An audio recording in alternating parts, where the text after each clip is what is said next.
Do you remember being a kid and wondering what life would be like once you became an adult? You probably imagined eating dessert for breakfast, staying up as late as you want, and generally doing what you want when you want. In other words, you equated adulthood with freedom. As kids and teenagers, we felt bound by rules and controlled by the adults in our lives. So it only makes sense that when we thought about being adults ourselves, we imagined being free from rules and the adults who give them, because there's nothing we love more than freedom. Of course, now that you are an adult, you realize that adulthood isn't exactly what you thought it would be.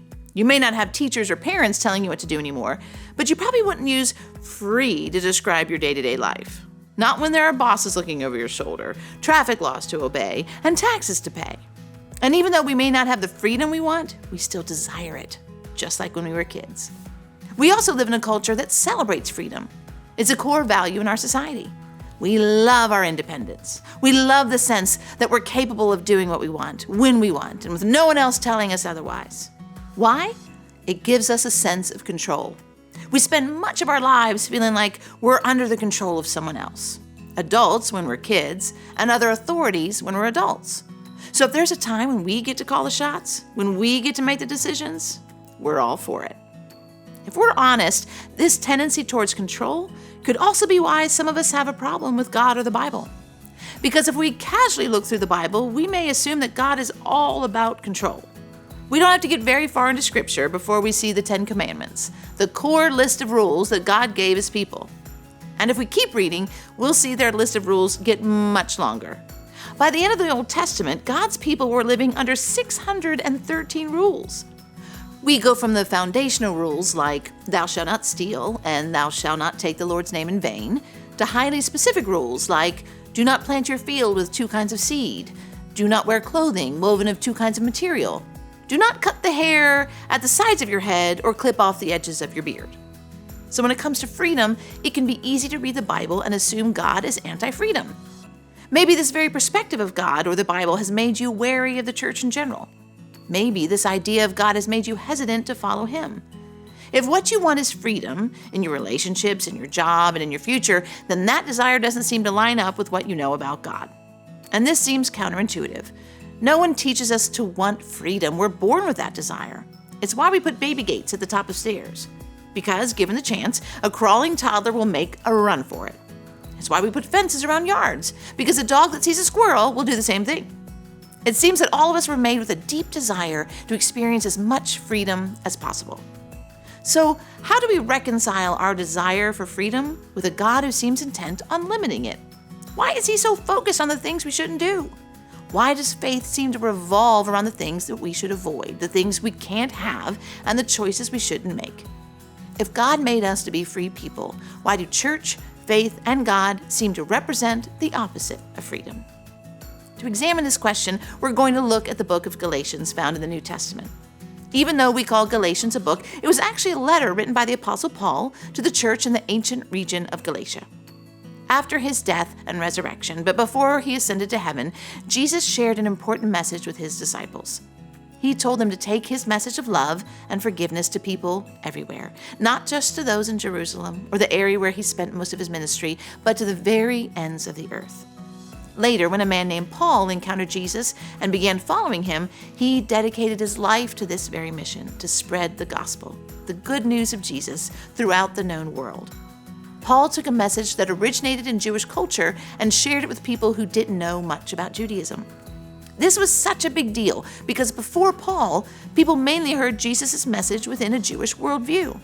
After all, Jesus Himself was Jewish, and the Jews were His first audience. So it made sense that when Jewish believers told other Jewish people about Jesus, they framed the good news within the context of their cultural heritage. See, the scriptures the Jewish people had read all their lives had promised that a Messiah would one day arrive. The Jews could use these scriptures to help explain both the historical and cultural significance of Jesus. So when Paul decided to tell the Gentiles or non-Jewish people about Jesus, there was some concern among Jewish people about how to deliver this message.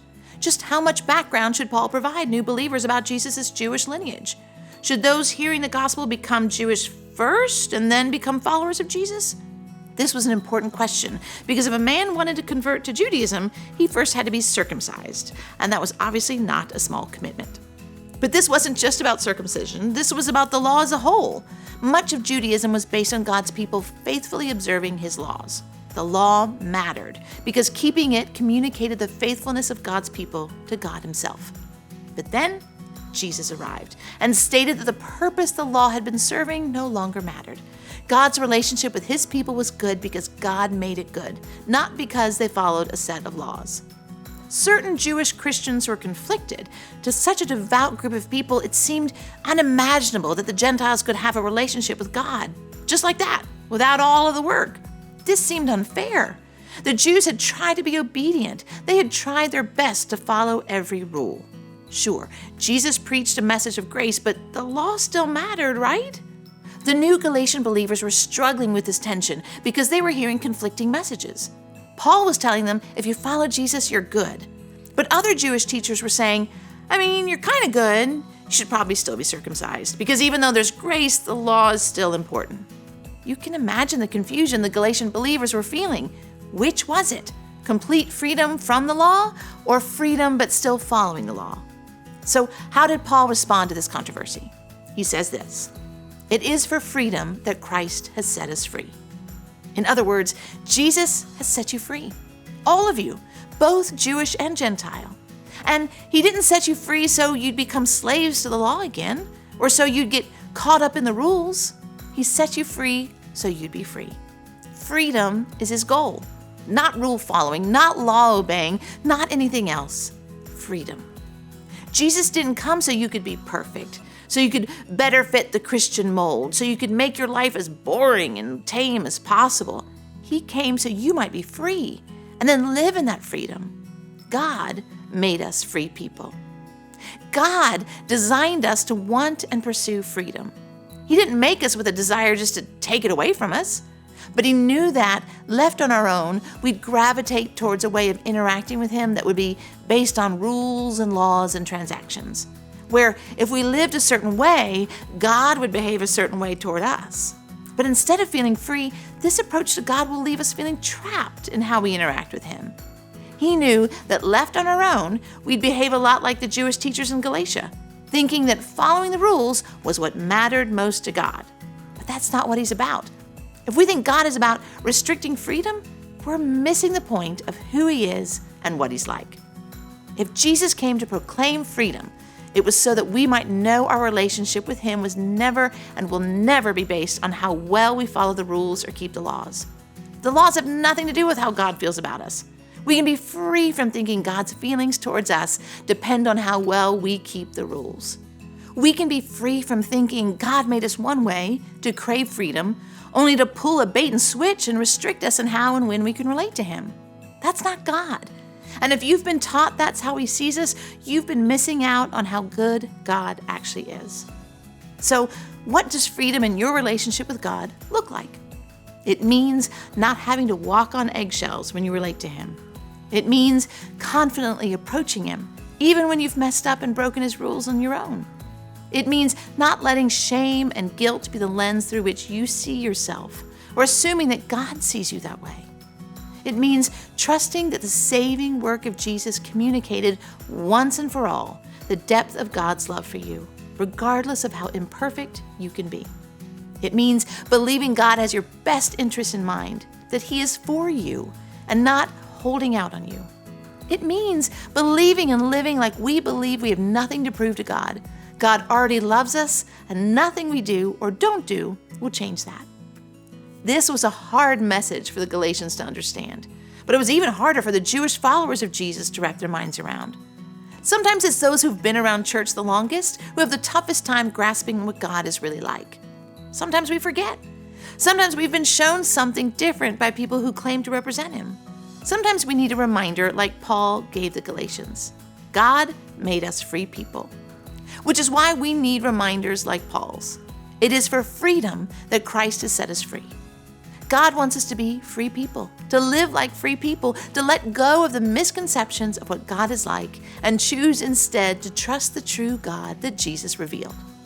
This week, spend some time thinking about who God is and how you see him. Do you believe He wants you to be free? Free from the idea of rules and laws governing your relationship with Him? Do you believe He loves you regardless of the rules and laws? Do you believe He values your freedom? And if you believe it, do you live like it's true? If we've spent our lives thinking God cares more about the rules than He does His people, it can be hard to change our mindset. But it's worth it. So why not start today? Why not begin to see God as the one who gives freedom instead of taking it away? As the one who cares about who you are, not how well you perform. Because God made us free people.